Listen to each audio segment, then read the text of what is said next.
Ball17 asks, the 2010s decade will be over in 4 months. What do you think people remember this decade for? The clown epidemic of 16. That feels like a fever dream we all collectively had. I thought it was it advertising. How about the epidemic of 16 in general? Nothing made sense that year. I remember YouTube videos of people hitting clowns with bats. They had it coming. Men's styles. Pattern, short sleeve button down shirts, flannel shirts, beards, high and tight haircuts. Women's styles. Yoga pants, athleisure, jumpsuits, rompers, Coachella attire. Don't know how else to describe this, but it's a distinct look. Music, country, mumble hip-hop, bad repetitive pop, EDM, and festivals. Tech, automation, social media, data, mobile phones, influencers. This should be number 1. People generally don't care about change in politics as much as they do the culture. Yoga pants, best invention of the decade. Don't forget the dubstep hype from 2012. 2010s have, in my opinion, been the greatest decade for music of all time. Streaming services have given so much more opportunity for creativity and diversity of music. I think mumble hip-hop and repetitive pop downplays this decade's musical quality. Social networks and how everyone thought it was a good idea to keep track of everyone in their life.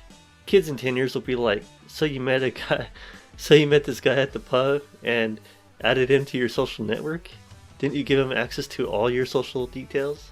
Privacy will become the biggest thing ever, and loose social media connections will become the exact thing not to do.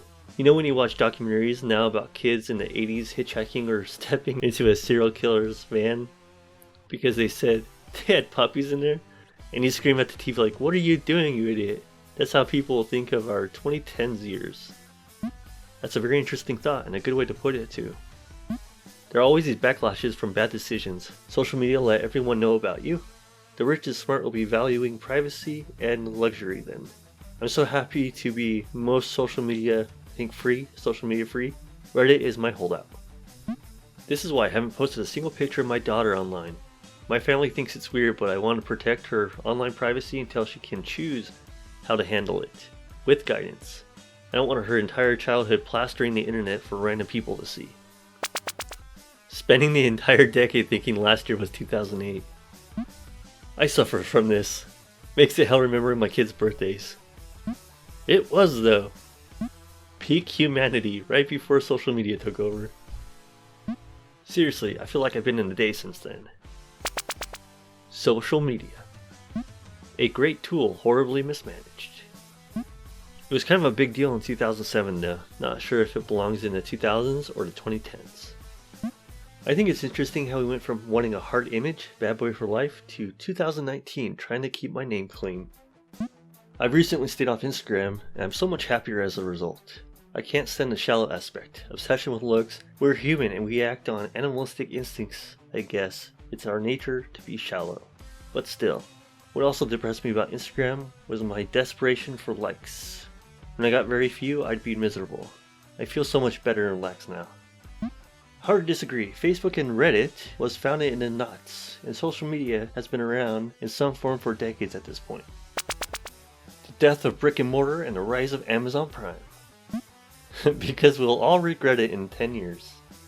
The rise of CEO wages, going from paid 50 times more than the average worker to 500, 5,000, 50,000, effing damn near close to 500,000.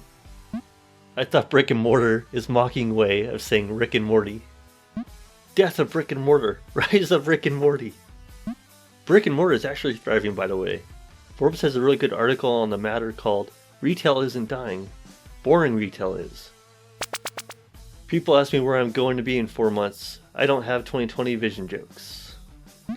I am waiting with bated breath to have the chance to sink my teeth into. I hate it when people ask me what I'll be doing in 0 years. Come on guys, I don't have 2020 vision. New year 2021. People ask me what I was doing yesterday. I don't have 2020 vision. In 2021, we can say hindsight is 2020. For Europe, it will definitely be the refugee crisis. I am genuinely curious to see how that will turn out. Not taking a side here. I just want to see if they will properly integrate into society without issues. Brexit.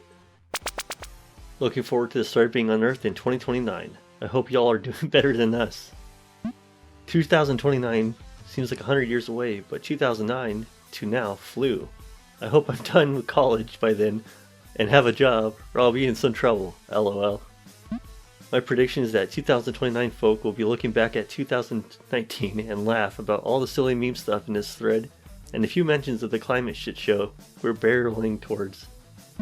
Why do you have to people still not do anything about climate change? My generation is going to be known for wanting to die in memes. Guess we could replace generation for decade. We're the doomer generation, not the millennials. Or maybe that's Gen Z, I don't know. It's all a mess right now. Back in December I attempted suicide, heroin, because I have a lot of health and financial problems. I see all these memes now, people talking about wanting to die. I wonder if they're serious or it's just an, oi, life is rough, lol, thing. A generation is typically 2 decades, so it's not completely off the wall.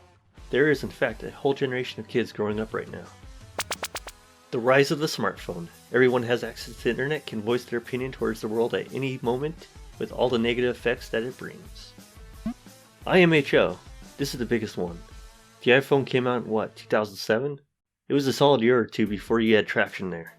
Now, phones have pretty much replaced most people's home computers for menial tasks. Definitely the greatest leap forward since the internet was invented. I think your comment about voicing opinion scratches the surface of the matter, which is that humans are transforming into cyborgs, for better or worse. Resistance is futile. Freedom of speech isn't freedom for the thoughts you love, but rather the thoughts you hate. Larry Flint. Definitely this. I think I got my first smartphone in 2010 when I was up in college, though I was a slow one to adapt. Feels like I had one forever, but I guess it hasn't been that long. The 2010s will probably be remembered as remake era for Disney. That would require a change for direction for Disney in the 2020s, and I just don't see that happening. They will remember how great the summer of 2016 was. Edit, I removed the comma. Edit 2. Wow, my first medal of any kind. Thanks, stranger. The first few weeks of Pokemon Go were magical. I think we all died after the summer of 2016. It hasn't been the same since. Wow, yeah. I remember thinking after the string of celebrity deaths that things were getting better by summer, and the world was on an upswing. I was very, very wrong. What happened during the summer? I'm not American, so I really don't know. Yeah, there were a couple of good months, I'll give you that. The social media explosion.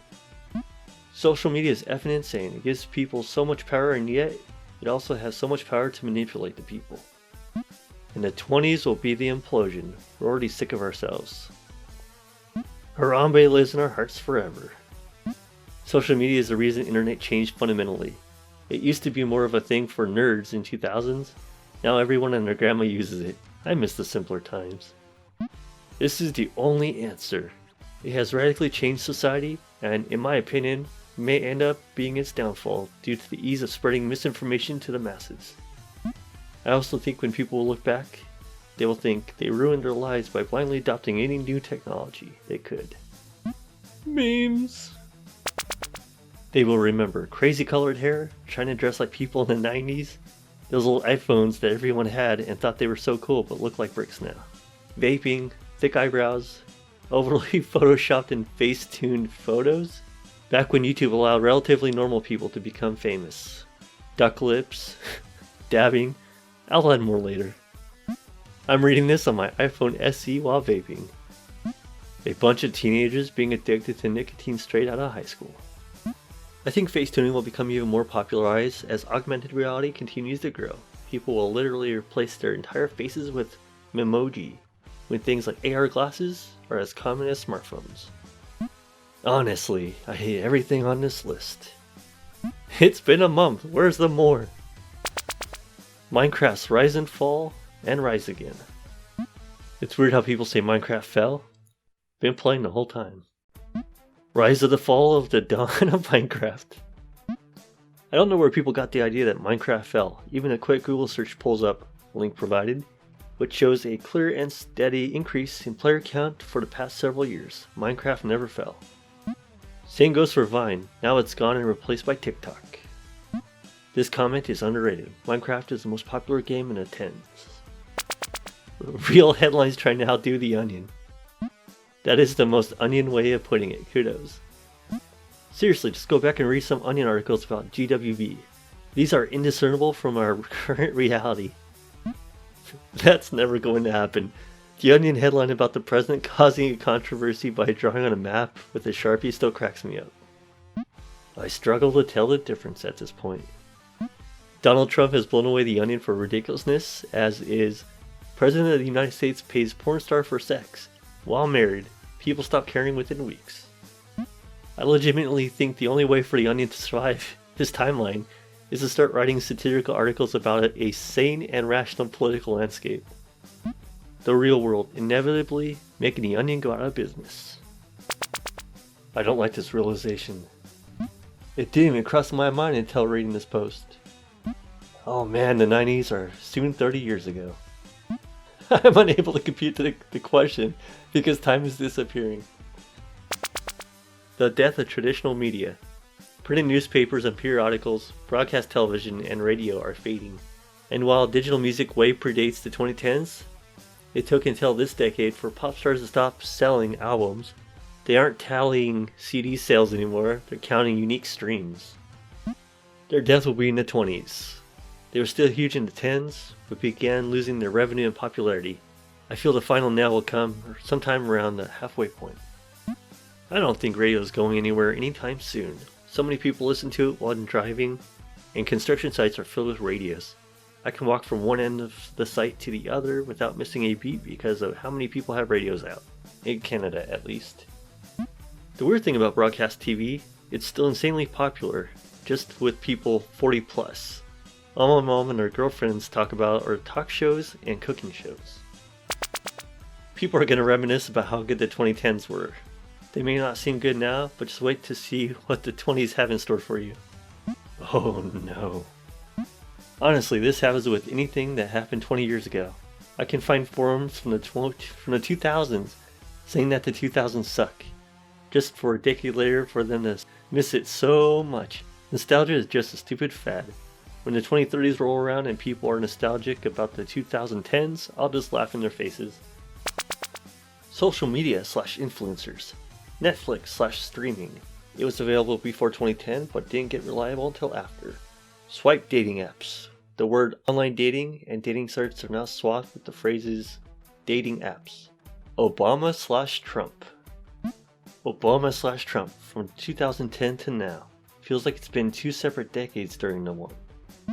People will remember social media, but I have a very strong feeling nobody's going to give an S about these influencers anymore in the future. I'm out of touch. I didn't hear the word influencer until 2 months ago in the context of social media. 2000s, no smartphones. 10s, yes smartphones. Swipe dating apps.